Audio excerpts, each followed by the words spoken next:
All right, hello everyone. This is Crota. Hopefully, I have enough energy to go through this final game in this best of 3 series between Infi and WFZ. Excuse me. WFZ spawning as the blue human player on the top left-hand side of the map. Meanwhile, on the top right-hand side of the map, we have WFZ spawning as the red undead. This is Echo Isle, and I don't know what happened in that previous game. I think I just started to run out of energy just a bit. I need to like sit up and stretch and all those things that if you have a co-caster, it's so much easier to do. You can throw it to someone else and go, you know what? I need to get a drink. Let me do this. You know, this and that. It all helps. Maybe if I'm more animated and talk with my hands, but then who's going to control the mouse over here? I don't know. Anyways, let's look at what's going down in this matchup. We are going to be going into an Altar of Darkness and a Tomb of Relics. The crypt is already down here, and we may get a graveyard right in this location here. Now, in one of the previous games, we saw that WFZ did invest very heavily in Ziggurats, but he only went for those heavy Ziggurat play because of the potential of the Zeppelin play. Now, obviously on Echo Isle there is no Goblin Laboratory, and that does change things up a bit. The type of map and the type of neutral buildings on a map can really change the style and game that you're watching and playing. Let's go ahead and take a look back over here. We are going to be building up a scout tower. There's that scout tower. Now we are also adding in, I believe, an Archmage, even though a Mountain King is not unheard of on this particular map. Also, I like seeing that Infi is going for this hidden behind tower as opposed to this front tower that a lot of human players sometimes go or against undead players. The main reason behind that is that undead players peek. Oh, that Acolyte may actually end up giving extra experience. Is the Acolyte gonna... Oh, the Acolyte, one more shot should do it, and there it goes. Extra experience for that Archmage. I know 25 experience does not sound like much, but it does start to add up over time. Now, another thing to note is that as your hero gets higher and higher up in level, your opponent's units start to be worth more in terms of experience than an actual neutral creep camps. Oh, the Death Coil on the Water Elemental does get one shot off there. There is a Fireball as well, and all of a sudden the Death Knight, who was looking so healthy and with a really strange exchange, now looks a little bit behind. The Death Knight now comes back over, does have the Rod of Necromancy, does summon up 2 Skeletal Warriors, and now I am curious as to what we are going to be spotting next. A little bit of this engaging here, trying to figure out where your opponent is. There's that Skeletal Minion now, making its way over as the Militia are now coming down to perhaps clear out the Mercenary Camp. Mercenary Camp does make a lot of sense, as you will be able to pick up that all-important Troll Shadow Priest and that Troll Berserker. Once you pick those up, the human player will most likely call another Call to Arms and try and clear out the gold mine. This is an absolute nightmare for the undead right now, because the Death Knight does not want to give a free reign to his opponent. He doesn't want to let his opponent just run around without having to really invest much. You can see that Infi is doing a great job running around with this Troll Shadow Priest, making sure it is not within Death Coil range, but it still ends up getting taken out as the skeletal minions pretty much dive onto it. Alright, with that, though, the Archmage is almost at level 3, since that Death Knight had to focus so much on Skeletal Minions, that he ended up losing 4 Skeletal Minions, I believe, almost giving level 3 there, maybe even 6 Skeletal Minions. Now we are going to see the second wave of Militia coming in to try and clear out this creep camp here, albeit without a Troll Shadow Priest, but this is going to be a very problematic situation for the undead player. Undead now sitting at level 1 compared to an Archmage who's sitting at level 3. That means level 2 water elementals will be in abundance. The Troll Trapper going to get taken down there. You can see that an Arcane Tower and a Town Hall will be placed down here momentarily.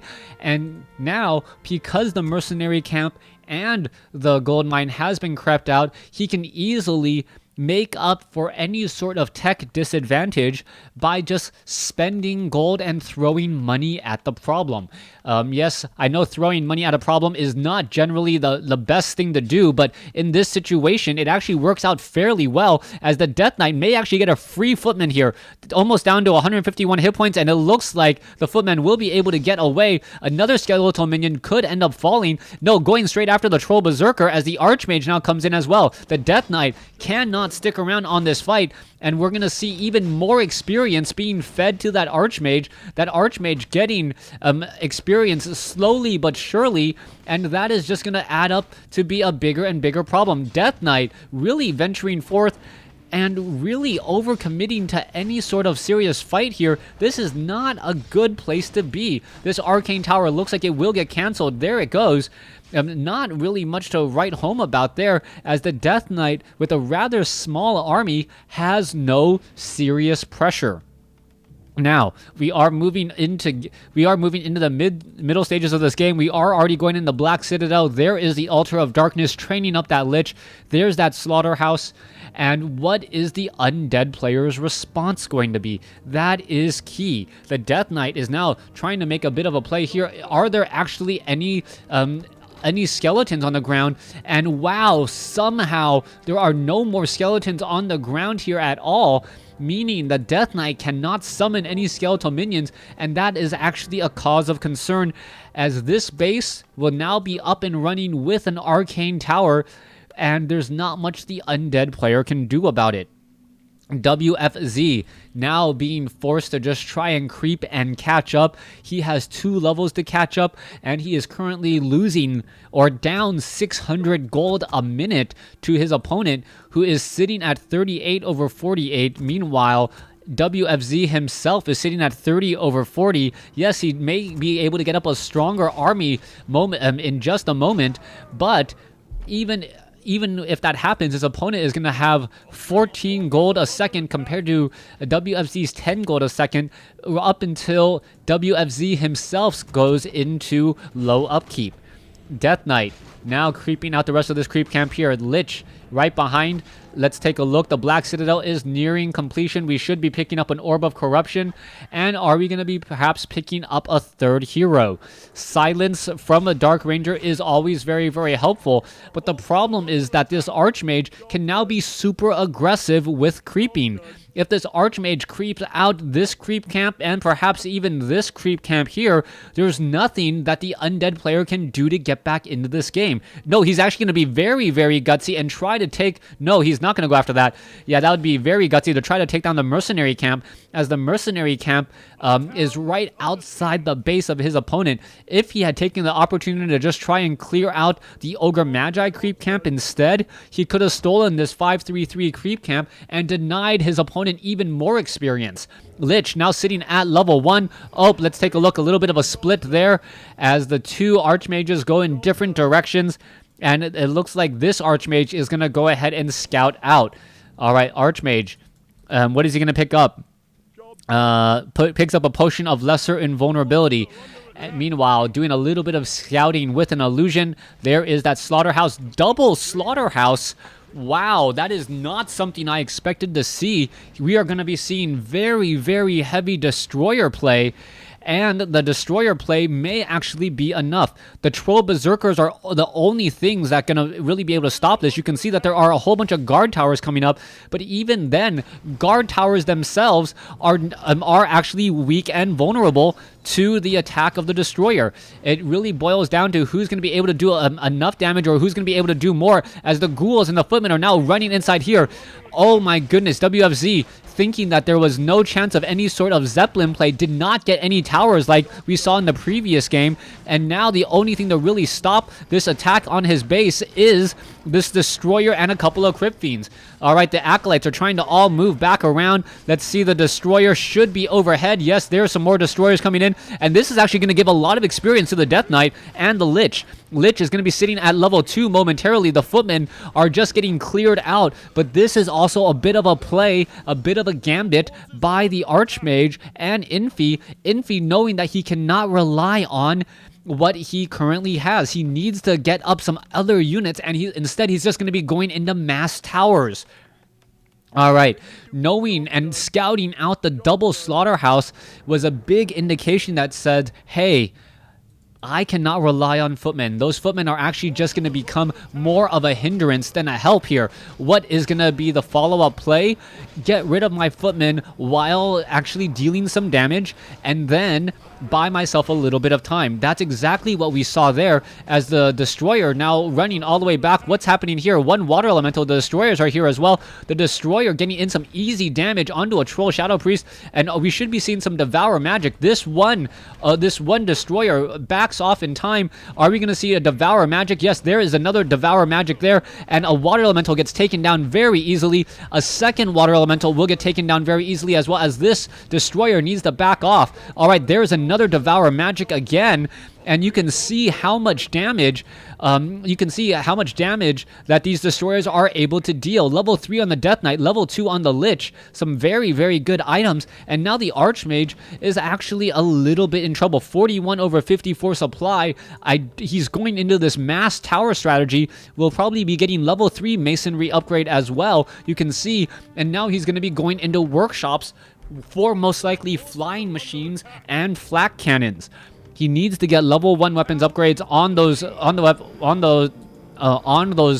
flying machines quickly. Meanwhile, you can see that the destroyers are just off over here trying to get some damage onto some of those peasants, and that's exactly what we're seeing there. So far, we're going into a little bit of an engagement. The Lich, somehow this arcane tower is not engaging against the Lich or the obsidian statue, instead hitting up some of the other things here. Back off to the top. One guard tower is going to get taken down. Another guard tower may get taken down as well. No, they're trying to be repaired all during this time. The arcane towers are now gone, and now what's going to be happening here? If that Lich was somehow at level 6, that would be a perfect place to death and decay, even though I don't remember how many times I've actually seen death and decay in a game. All right, let's go ahead and continue this down. Farm is going to get picked off here. These guard towers are the only thing that's really keeping this base alive. Otherwise, the destroyers would absolutely tear it apart. Meanwhile, the Archmage and the Mountain King are now trying to run inside here. We are going into meat wagons, and the meat wagons may become a bit of an issue. All right, there is some Nerubian towers here. This Tomb of Relics is taking a lot of damage, but it doesn't really matter since enough of those units have already, or enough of the obsidian statues have already been trained. You can see more and more is just getting poked apart here, and still more damage being had. Paladin is going to be able to sneak off here as the meat wagons are now starting to just lob and deal a whole bunch of siege damage onto the main castle. Not quite sure why we're hitting the main castle here. Meanwhile, we can see one destroyer is out here, and the destroyer is going to be able to finish off that one water elemental very, very easily. All right, meat wagons right there. It needs to be repaired. Not quite sure why it isn't, as all the units are now backing off. This is not looking good for Infi at all. You can see that the meat wagon is going to be repaired here. More meat wagons being added, including disease cloud for that meat wagon, meaning that you can perhaps start just lobbing damage into this section of towers here to try and take it all down. All right, that's really where you should be attacking. Attack ground on this tower right here, and it would deal damage to all of the surrounding buildings. All right, all the units are now coming back around. You can see the destroyers are up in the air. Let's take a look. A meat wagon and an acolyte being brought over, and this is going to be the second meat wagon only. With only 2 meat wagons, I am surprised. Well, there's that disease cloud, so the disease cloud is actually going to start to have a bit of an effect. All right, second meat wagon now coming in off over here. You can see that the castle is starting to take a little bit of damage, but the level 3 masonry upgrades now being researched already, as the Death Knight now being forced to back off. Let's take a look. The flying machines now making their way over. The destroyers trying to get overhead, and on top of all of these towers here. Is it going to be enough? There is a little bit of the attack back, and all of a sudden these flying machines are now just getting slowed down. It looks like one flying machine will get taken down. There it goes. We still have 5 flying machines there. All right, let's go ahead and get into a little bit of an engagement here. The Crypt Fiends need to have plenty in order to plenty of web in order to finish this all off. And now there is the absorb. There is a whole bunch of devour magic. There's the flying machines, and who is going to win out in this engagement? Disease cloud coming across. Flying machines finishing off a whole bunch of units. There goes another knight here, the Death Knight, now trying to fight back as the meat wagons are engaging. Who's winning out in this engagement here? It looks as though a couple of the meat wagons are going to end up falling here. There they go. But the disease cloud is also dealing a lot of damage. Archmage very low on hit points, but with a potion of lesser invulnerability, currently safe. All right, the meat wagons are still trying to run around, and as another knight gets taken out. All right, some easy splash damage could be coming in, and it looks as though all the units are going to be backing off here. That flying machine is just backing off. Only one meat wagon is left, and there are still plenty of towers here. Not quite sure why you are just not focusing on all the towers there. That is actually a better spot. It will deal multiple damage to all of those buildings, and well, just higher DPS overall. All right, let's come back down over here. The Archmage now looking to just try and creep back into this game. You can see another Obsidian statue being added. Let's take a look at the supply. 42 for the human army, 54 for the undead army. That means that the undead army is only mining 7 gold a second compared to 20 gold a second by the human. All right, oh my goodness, you can see how much damage is just being had right there. Just so much damage being added over time. That disease cloud causing bits of problems, but not much is really going on here. You can see a second meat wagon now finally being brought over, and I'm really thinking that the guard towers should be focused down. I've been saying that for quite some time. The Mountain King now engaging, Mountain King now getting up to level 2, and if this is a repeat of game 1 where the Archmage and the Paladin and Mountain King are able to fight back and then get up to a substantial level, I believe WFZ is going to be kicking himself. Look at all of those flying machines right there, and what is going to be happening next. All right, only a handful of Crypt Fiends. There is the engagement, and oh my goodness, those flying machines are going to be in trouble. All of a sudden, you see the absorb mana there, and there is often a question, which wins out, destroyers versus flying machines? And the easy answer is, it depends. If the destroyers have mana, then the destroyers will win because their splash damage deals a lot of damage to those flying machines, and those flying machines are just not expecting it. And oh my goodness, what is going on here? A very, very bad engagement here. All of the destroyers are just going to get destroyed here. And what is happening? The Death Knight does not have any real way to take down some of these buildings. The Death Knight is not even death coiling his own destroyer. So what is this? What is going on? The flying machine's able to salvage this fight here, and now the undead army, which was looking so strong, is now significantly behind. All right, let's see. Let's come back over here. The meat wagons are still attacking the ground here. Could be attacking here and then just taking down all of those units. For some reason, still not doing that. There's a Frost Nova dealing significant damage once more, and the meat wagons are just content at attacking a castle as opposed to really dealing damage. No significant damage has been dealt yet, and that's what we're still noticing. All right, are we going to see another Frost Nova? Yes, that Lich gets 1 kill there. Not very, very substantial at all. There is a Stormbolt. Archmage, the human tri-hero, once again tries to come in, is overcommitting to this fight as the Acolyte is attempting to repair this one poor meat wagon. All right, the Mountain King gets off a Stormbolt on the Acolyte instead. There's a Holy Light as well, and all the units are just running around in a circle. The Obsidian statues are now being left behind as all the units are on the run once more. Okay, let's see the meat wagons. Are they going to get repaired? Water elementals are now trying to chase, will not be able to do that at all, as we are now getting an Abomination and a Crypt Fiend. All right, so many flying machines, but those flying machines aren't really doing much of anything. So far, this is such a nerve-wracking game for me, because all you really need to do is take down these guard towers. Take down the guard towers. You have siege weapons to take down a stationary defense. Why wouldn't you do exactly that? What is it designed for? All right, the Death Knight's going to get an easy kill on a Crypt Fiend there. Perhaps even take down a Water Elemental as well. Obsidian statues are there as well. And there goes a Water Elemental. Does not give level 5 though. And that means that the Death Knight still does not have that all-important level 3 Death Coil. All right, flying machines are off to the side here. We are still just dealing damage to absolutely nothing. And when your opponent is winning the economic war, you cannot be lobbying. You cannot just be content damaging a building if it's being repaired. That's not going to get you anything. So far, it looks like, yes, the Knight is going to be able to get away without a problem again. And now as more and more knights are being added, an abomination now being added to the front here, not going to work. There comes a water elemental. This is going to be a free experience. However, the acolyte gets holy lighted and now, gets healed just in time. Meat Wagon down to 3 hit points. It's going to get taken out. Frost Nova, Death Knight now trying to move forward again, and this looks like it will be a very easy level 5 for the Death Knight once this water elemental gets taken down. There's level 5. Nope. Oh my goodness, just shy. Was it 16 experience shy here, as the Archmage is now at level 5 himself. All right, this is still regretfully very painful. You can see that there is now only one Meat Wagon, and that Meat Wagon is still just attacking this castle. Attack ground right here. Hit all of these buildings all together at the same time. The peasants cannot repair them all, and then you can start engaging with the rest of your army. The Crypt Fiends are not really doing much of anything here, and now you're going to end up forcing a fight back at your base. You do have Spirit Towers, though, so I guess that is a little bit of a saving grace, but you can only continue this for another 3 minutes or so. Flying Machines now making a big move. Do they have bombs? Yes, they do.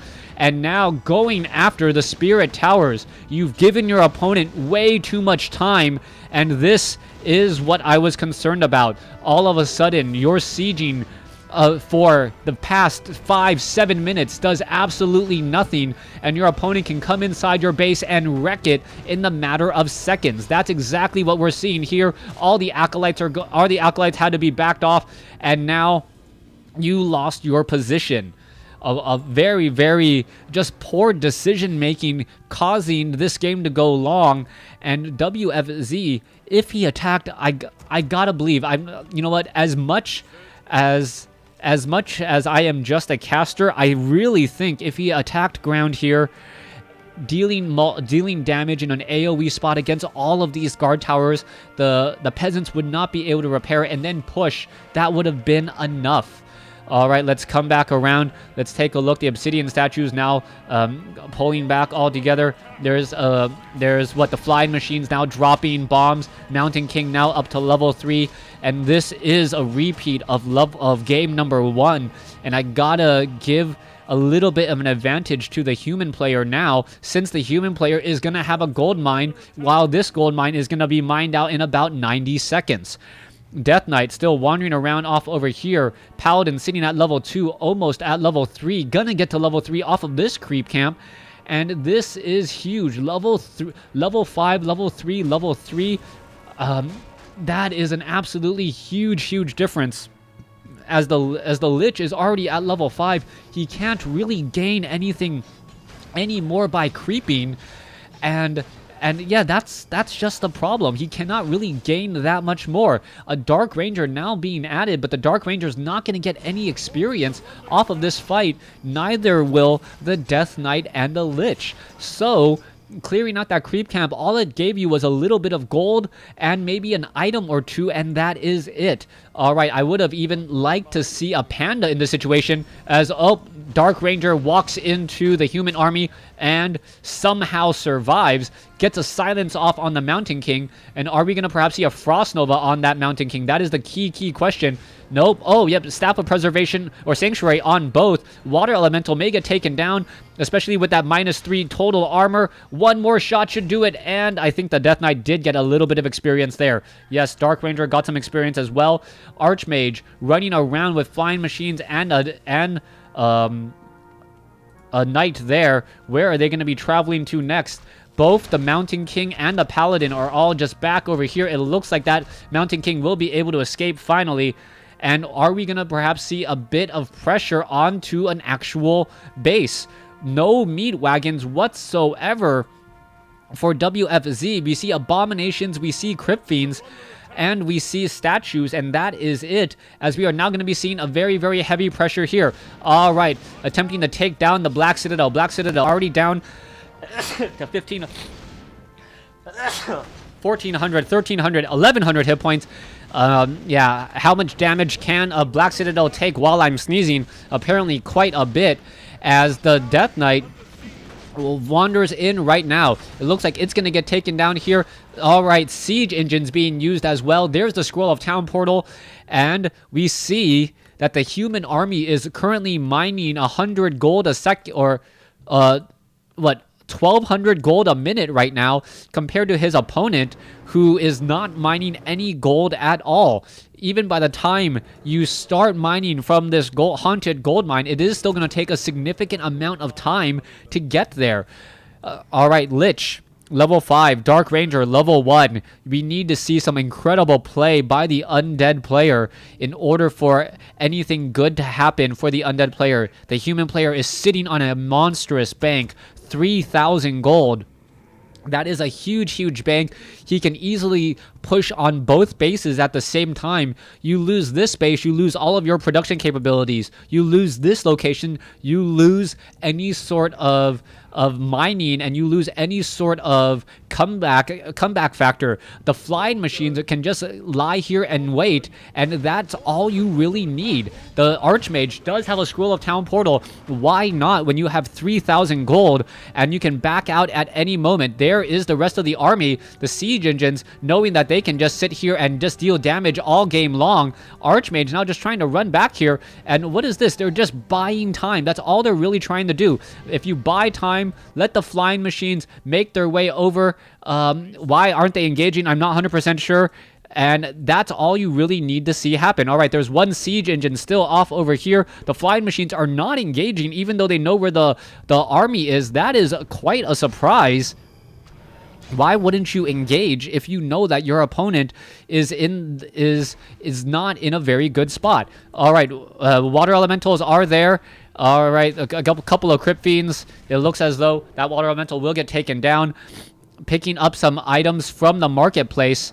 What's that? Claws of Attack +9, Gloves of Haste, Pyramid of Vitality. Really abusing the marketplace. Another Claws of Attack +6. Paladin now going to perhaps pick up some items as well. No Staff of Sanctuary, healing up the Archmage. Where'd the Archmage go? Mountain King? Nope, not the Mountain King. What was healed? Another flying machine. Sure, 200 hit point unit. And I think this is pretty much gonna be it. It feels like the undead player just simply threw this game away. We are at the 27-minute mark of this game now, and this is just painful to watch. The undead player, the longer you siege a base, generally the worse and worse it goes, especially if your opponent is harvesting and gathering more gold than you. All right, let's come back down over here. All the production buildings are going to get lost here in just a second. The Black Citadel is already gone. The main building they'll now take down are these slaughterhouses, meaning that you need to reinvest everything. Flying machines finally coming in. Perhaps they wanted to wait until there was actually an investment of gold. You couldn't just cancel this. And this looks like it is going to be the end. All the units have to do is back off and then play a game of running back and forth between the bases. There you go. There goes the gold mine. Has not even paid for itself at all, and now the flying machines are just overhead here, dropping bombs on the rest of the army, and that is gonna be GG, I believe. Mountain King finishing up some of the damage here. It looks like that is gonna be it. Flying machines, really the hero of this fight. Mountain King gets Staff of Sanctuary back. Archmage still doing a great job here. Paladin could easily Divine Shield once the silence is off. There it goes. That Archmage is not in any danger so far. Even if it was in danger, there's a Staff of Sanctuary and a Scroll of Town Portal. And oh, there's another Holy Light. Archmage is still running around. The Staff of Sanctuary comes in again. And now the Paladin is now wandering back around. The flying machines could easily finish off a lot of these ground units here. And only the Paladin is the only hero really leading the charge. All right, let's take a look. Finishing off the rest of the ground units here, perhaps finishing off that Obsidian Statue. Obsidian Statue is taking a lot of damage, and that Obsidian Statue trying to back off. I think that's the only thing that's really taking damage any longer. And there's another Holy Light finishing off in the Abomination. This Knight now trying to run away. It looks like it will be able to survive at 56 hit points. This Paladin very low on hit points as well. The Knight could easily finish off this Crypt Fiend, and there it goes again. And yes, this game, a repeat of Game 1. Poor decision-making by WFZ gives Infi a 2-1 victory in this best of 3. Thanks for watching. Thanks for listening. Hope you guys enjoyed this series. And I hope to see you guys on Battle.net, about to stream some WarCraft 3.